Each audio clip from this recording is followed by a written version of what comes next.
Time now to take another look at the Sunday papers. Here with us to review them this morning are the broadcaster and journalist Thomas Copeland and the entrepreneur Kate Hardcastle. So welcome back to both of you.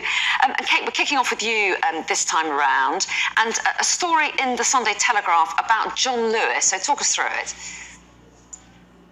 Well, the story focuses on the fact that because it suggests of people working from home, or therefore head office workers who might not have those in-store roles, preferring to have a hybrid existence between the office and working from home, that the store is, the business is looking to reduce down that very famous London HQ. But there's more to this than meets the eye. John Lewis has become probably one of the challenge brands in retail now that really the media particularly are looking to as we commentators on what's happening there, and is it relevant, is it retrospective of what's going on with the way that consumers buy. It's a brand that was much loved, still is really, but has certainly come out of favour with a lot of buyers. It's had a lot of challenges of late, starting the year with 2% down and saying that it wouldn't be paying the usual bonus, which a lot of staff there depend on. So a brand going through much evolution. We've heard talk from the chair, Dame Sharon White, about how she sees this moving to a brand that's representative and has more leaning into finance offers, banking offers, even home rentals. But the main retail organisation certainly needs to get better and heal and become progressive and relevant to a consumer that we see today, with of course a huge amount of competition in the marketplace.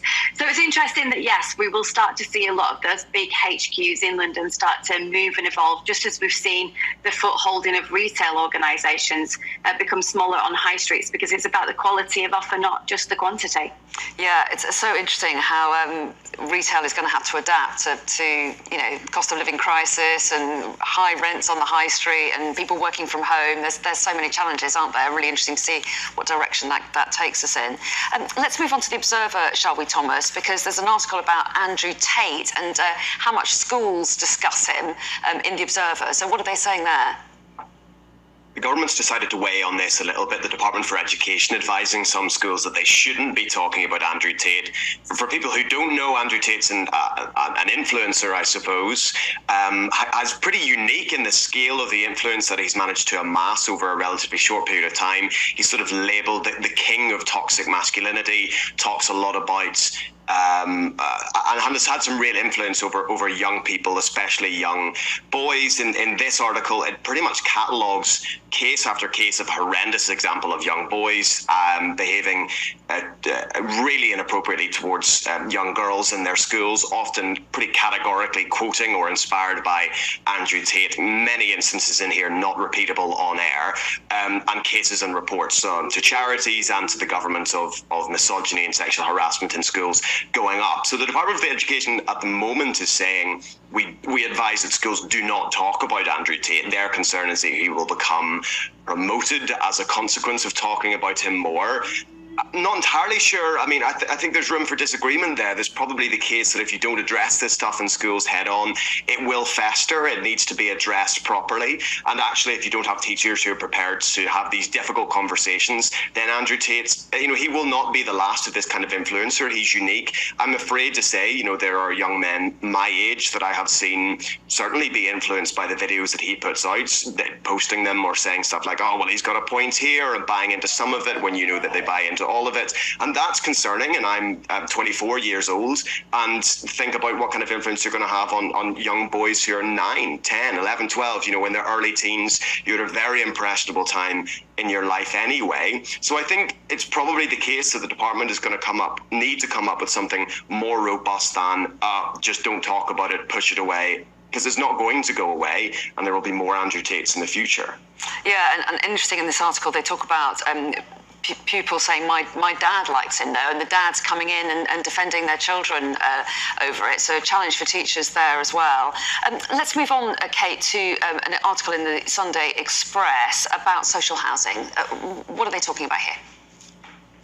They're talking about the lack of it, and really when we look at all those front pages today talking about the nuances of the coronation, we think about the real state of the nation. This is one of the most challenging sets of figures you'll read today. The fact that 9 out of 10 councils, local authorities fail to build properties that are required, that are needed for social housing. We know that when the Conservatives came in. There was a huge pledge to change this, of all this in 2019, and that's been certainly watered down over recent years. But we just have this ridiculous situation. We've got people that can't get on the property ladder. I think there needs to be huge reform when it comes to things like mortgages. People paying so much in rent they can't even begin to save deposits for housing. And then we've got people who are desperately trying to get into social housing, and we're not building any.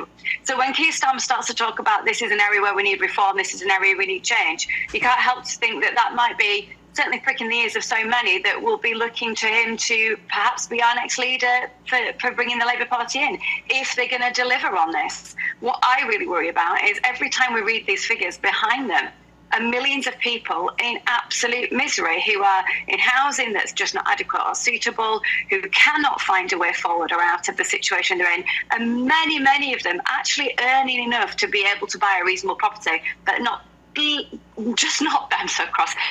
able to get there because the system financially will not permit them to do so, because the deposits required and the repayment required and the way they've got to meet the financial benchmark that's required. It's just an awful, abhorrent state of affairs. Okay, would you pin the reason why it's not happening down to one thing? I mean, to what extent is it the case that people generally might say, yeah, we need more housing, but they don't actually want it built in their area? Is that one of the problems, one of the ways that there's resistance, do you think, Kate?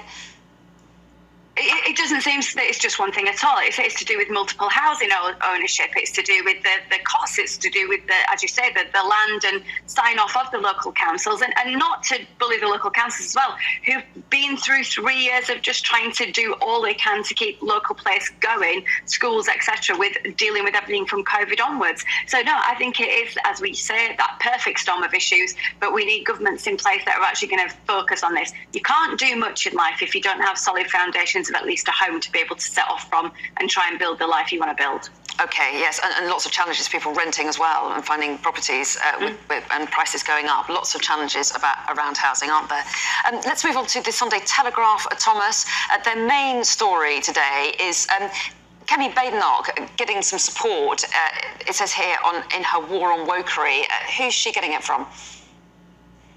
Well, interestingly, the Sunday Telegraph have sort of the coronation is on the front page, but they're running with this from Ron DeSantis, the governor of Florida, likely presidential hopeful. They've managed to bag an exclusive interview with him. It's 2 pages long, well worth a read. A couple of things jump out. One of them, he came to the UK as part of a multi-state visit, sort of trying to advertise Floridian exports and business around the world. He was in Japan and the UK at the end of his trip and elsewhere. He talked to James Cleverly, Foreign Secretary, and then the Trade and Business Secretary. And that was when this kind of line that they're running with at the start is, the war on wokery, and commending the Trade Secretary on that basis. Ron DeSantis has made a bit of a name for himself on this kind of war on woke thing.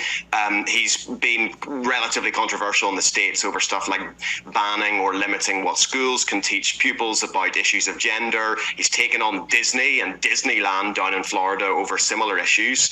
Not dissimilar to that, Kemi Badenoch in the UK has had a bit of a fight against the likes of gender-neutral toilets, the likes of decolonising the curriculum. So it was always going to be an area of agreement. There are a couple of really, lines that maybe surprise you. The Trade and Business Secretary apparently told the Florida governor that actually some of this was basically America's fault, and that this cancel culture had emerged and had been an import from the United States, and he said that he was inclined to agree with that. So it was an interesting, probably on both sides of that, and an interesting conversation to be having between the two of them. The other thing that, Ron DeSantis is going to could be a really significant international figure. He didn't meet with Rishi Sunak for pretty obvious reasons.